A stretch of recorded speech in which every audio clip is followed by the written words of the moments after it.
Order! Order! You are an incorrigible delinquent at times. Behave yourself, man!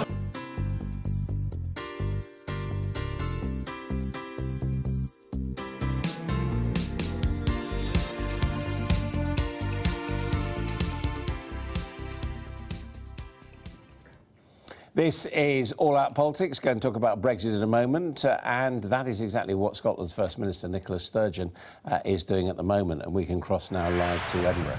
Under all of them. However, the least damaging option by far is staying in the single market. Let me outline as briefly as possible, with apologies for the flurry of statistics that you are about now to receive, the key implications for our economy by 2030 of each of these options compared to what the situation would be if we stayed in the EU. Under the so-called no-deal option, a WTO-based relationship, our GDP will be 8.5% lower by 2030 than if we were to remain in the EU. That is equivalent to £12.7 billion, or £2,300 for every person in Scotland. Under this option, real disposable income would also be 9.6% lower and business investment 10.2% lower. Under the option of a free trade agreement, GDP would be just over 6% lower, equivalent to £9 billion or £1,600 for every single one of us in Scotland. Real disposable income would be over 7% lower and business investment lower by almost 8%. And staying in the single market compared to full EU membership would reduce GDP by 2.7%. That's equivalent to £4 billion or just under £700 per head of population.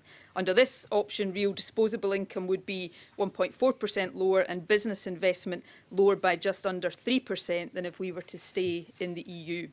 So it's clear from these figures that staying in the single market does not insulate us from the costs of leaving the EU, but it will minimise those costs. Indeed, compared to a hard Brexit, staying in the single market will benefit us to the tune of £1,600 per head, £1,600 for every person in Scotland. Now, much of the Brexit debate so far has understandably focused on the prospects for trade. But within Scotland, we know that it is our need to grow our population and improve productivity that are most often cited in our current economic debates. Indeed, these factors featured prominently in the Scottish Fiscal Commission's recent growth forecasts published alongside our draft budget. So it is striking that when you read the detail of the analysis we publish today, that it shows that the economic hit we will take comes not just from a loss in trade, but actually more so, especially in the longer term, from losses in productivity and population, the very things we need to improve on if we are to boost growth, jobs and living standards. So the evidence we present today is clear. The best way to minimise the economic damage of Brexit is to stay inside the single market. It's also, in my view, the best way to safeguard workers' rights and the social, consumer and environmental protections that we have come to take for granted. Of course, so far I've talked about the benefits of staying in the single market as it is just now, but the single market is not yet complete. The paper also sets out the future opportunities of continued membership for services, energy and the digital economy in particular. It seems inconceivable that while 30 countries of the European Economic Area, those still to join, will enjoy the benefits of that growth while we will be left outside. Indeed, that is particularly frustrating a prospect because Scotland is very well placed to take advantage of the developing and deepening single market. Our world-class universities, our potential in renewable energy, life sciences, our digital sector and other key areas of the Scottish economy are all in prime position to reap the rewards of these developments. And that would mean more jobs and higher wages. So it would be a tragedy for future generations if we were to let that opportunity pass us by. In services, for example, where both Scotland and the UK as a whole have a comparative advantage, the long-term potential gain from completing the single market is estimated to be of the order of 2.4% of EU GDP. A boost of national income of that size in Scotland would be equivalent to £3.6 billion or almost £700 per person. Enhancements to the digital single market could mean a further increase in EU GDP of nearly 2%. And for Scotland, that would be equivalent to almost £3 billion or over £500 per person. So this. Well, Scotland's First Minister there, Nicola Sturgeon, speaking live, saying that Scotland and Scots would be better off if, after Brexit, the UK remains in the single market.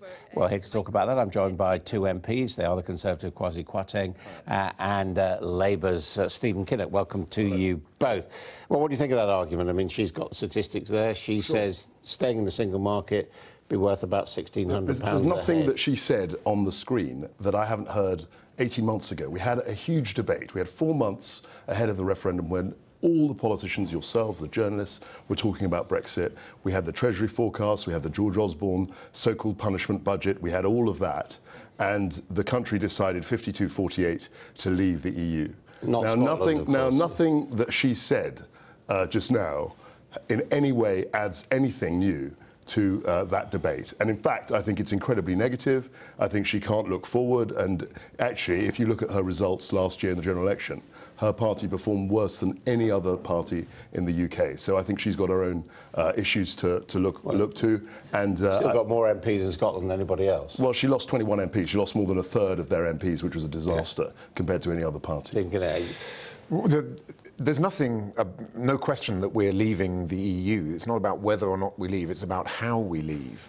We had a relatively narrow referendum result and followed up by a general election. I think the mandate from both of those is for the softest possible Brexit, a Brexit that doesn't wreck the British economy. And it's perfectly possible to move into the European Economic Area and the European free trade area in a way that does a lot to take back control. You agree with Nicola that the UK ought to stay in the single market and the currency union? I've been saying for over a year that we should move into the European Economic Area. One thing I think is actually important, it might seem a bit nuanced, but the European Economic Area is not the same as full membership of the single market. The most important difference being Articles 112 and 113 of the EEA agreement, which enable a country to unilaterally pull the emergency brake on free movement of labour and to set up a new system in its place. And I think the EEA is a really important distinction from the single market. I'm very much hoping that the leadership of both of the main parties in Parliament will come to understand that very important difference. And I think it's a really good way forward for our country to reunite our deeply divided country. Well, look, I don't know what Stephen's motivations are. I mean, clearly there's a group of people in his party, other parties. You probably both want the best for the country. Of course we do, but a lot of people want to stay in the EU. They genuinely believe that leaving the EU was a disaster for this country. Now, I listened to those people in 2016. They said we would lose 500,000 jobs. They said there would be an immediate recession in 2016.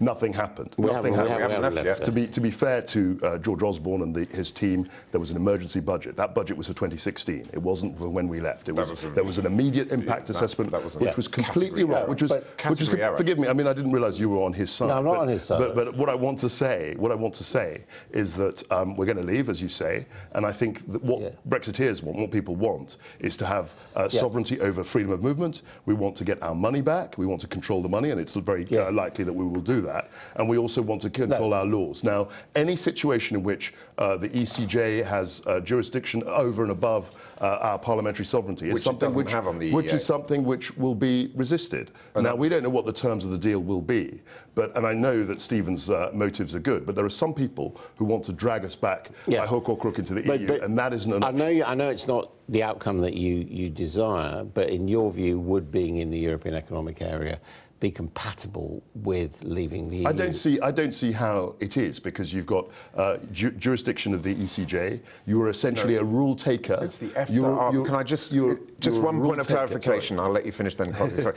The jurisdiction of the EEA, the court that has jurisdiction, is the EFTA Arbitration Court. They do take some of their steer from the European Court of Justice, but there's actually significant divergence between the EFTA Arbitration Court and the ECJ. So there's some really important distinctions between full EU membership and membership of the EEA. But what I would EFTA. say about this is that I think you're looking at it from the wrong end of the telescope, if you like. Your base assumption is that the EU membership is ideal. And somehow, if we're not in the EU, we've got to try and replicate that as closely as possible. I reject that. I think there are many more opportunities in the global economy. I think I look at Europe, and even though the stock market is doing well there at the moment, this is not the engine of global growth. But there are markets all over the world which we can engage with, and I fear that the proposal that you suggest will actually restrict our ability to do deals outside the EU. No, because membership of EFTA also enables you to do bilateral trade deals with third countries. Iceland has a bilateral trade deal with China. So it actually gives you a lot more flexibility. I've always believed that the one-size-fits-all approach of the EU has not been the right one. Your problem, though, is that, as I understand it, your leader, Jeremy Corbyn, is quite explicit. He said Britain is leaving the EU, and leaving the EU means we can't be in the single market and the currency union. He said that. You can leave the EU, go into the EEA. You're not then fully part of the single market, thus complying with the various red lines that are out there. That's not what he means, though, is it? That's not what he told Labour MPs. I think there's a really important, nuanced argument. We've got a very short window of opportunity now before we get the meaningful vote in October. We need to have a better public debate about what the options are.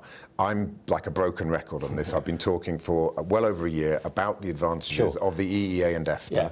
It does give you more flexibility, both in terms of, because EFTA is not customs union. No, but my point is, unless the Labour Party shifts its position, that meaningful vote is clearly going to go the way of what the government proposes. That's right. There's a huge opportunity for the Labour Party to take this position. I think there are plenty of Conservative MPs who do not wish to see the wrecking of the British economy as we leave the EU. I think there's a strong parliamentary, cross-party parliamentary majority that could change the game in British politics. This is where Stephen and I differ. He fundamentally believes, and nothing will change his mind, that leaving the EU was a disaster, was a bad move for Britain. I actually think it was a good move. I accept and respect the referendum. As we go into the 2020, but you're disappointed. You're absolutely. I totally understand that. I think the opposite. I think that the 2020s and the 2030s we will have far more opportunities outside the EU. Do you not think that even if one looks at the trajectory of the government, that we have moved from a gung-ho idea of a hard Brexit and be good for Britain, we are moving back towards a softer Brexit? No,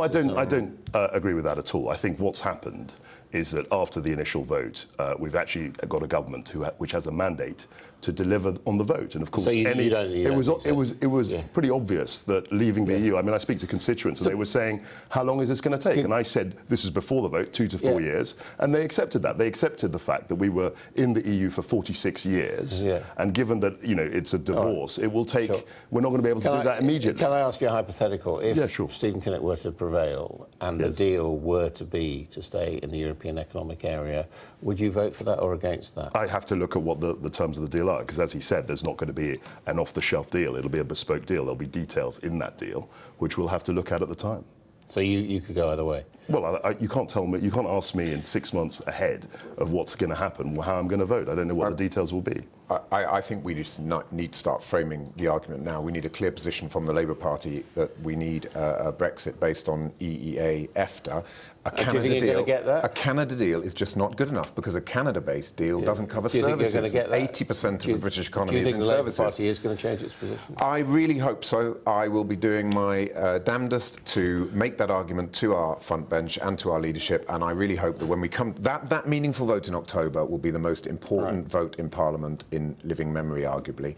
And I think we've got to have the right position there, because the future of our country and future generations depends on it. I'm not even sure we're guaranteed a meaningful vote in October, but anyway, we will have to leave it there. Okay. Thank you very much indeed. Scotland's economy could be more than £12 billion a year worse off if Britain leaves the EU without a trade deal. That's according to analysis by the Scottish Government. First Minister Nicola Sturgeon said staying in the single market and customs union was vital for the sake of jobs. Here's our Scotland editor, Sarah Smith. Will Brexit leave us better off or worse? The Scottish Government today published figures they say show what leaving the EU might cost each and every Scot. The Scottish Government analysis suggests that by 2030, staying in the EU single market will cost the Scottish economy £4 billion or £688 per person.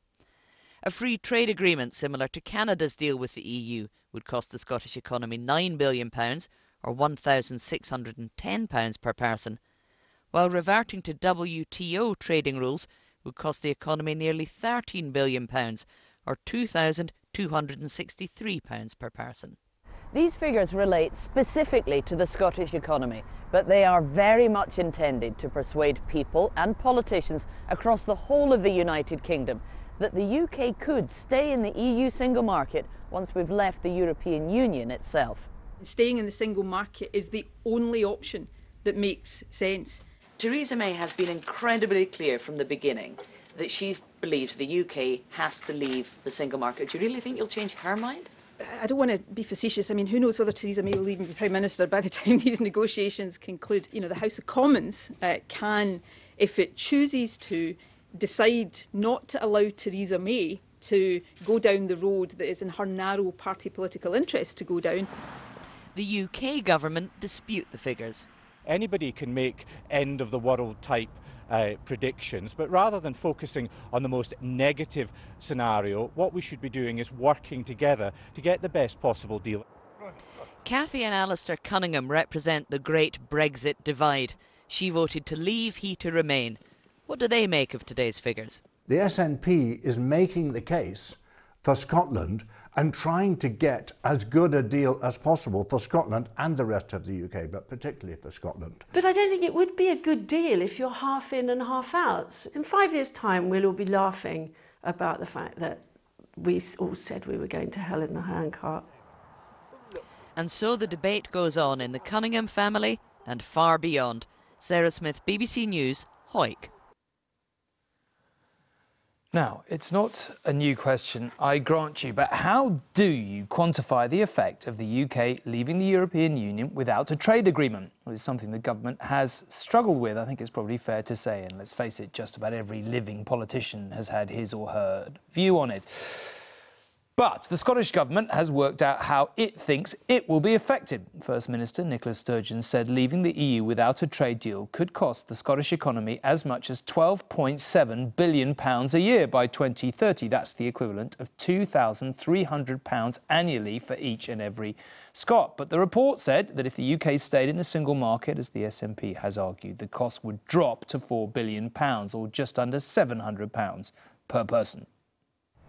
Today's impact study paints an almost apocalyptic picture of Scotland's post-Brexit landscape. The diverse economy here, we're told, is heading for a battering, unless the softest of deals can be ground out.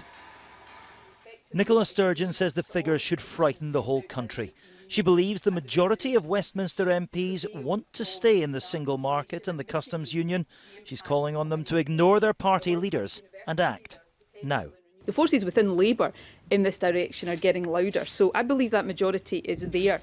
And, you know, the House of Commons can, if it chooses to, decide not to allow Theresa May to go down the road that is in her narrow party political interest to go down, and instead force a path that is much more in the interests of the country overall. Good afternoon, Miriam. Scotland's social care sector is already feeling the impact of Brexit, with 1 in 3 nursing posts vacant just now and 70% of care homes looking for staff. Foreign workers are heading home and new recruits aren't coming from overseas. Scottish Care represents 100,000 staff in the sector. Its chief executive says the crisis has already begun. If people keep leaving the country and without a flexible system to encourage inward migration, we will simply not have enough people to do the basic jobs of care which are fundamental to caring for and supporting some of our most vulnerable citizens. This is an extremely serious issue. But the Scottish Secretary called today's report a doomsday scenario. Nicola Sturgeon is scaremongering, he said. What the Scottish Government needs to do is to work closely with the UK Government as we go into these negotiations so that we can secure the best deal for businesses and people across Scotland. The Scottish Government insists they're not playing politics here. These figures, after all, were drawn up by independent economists.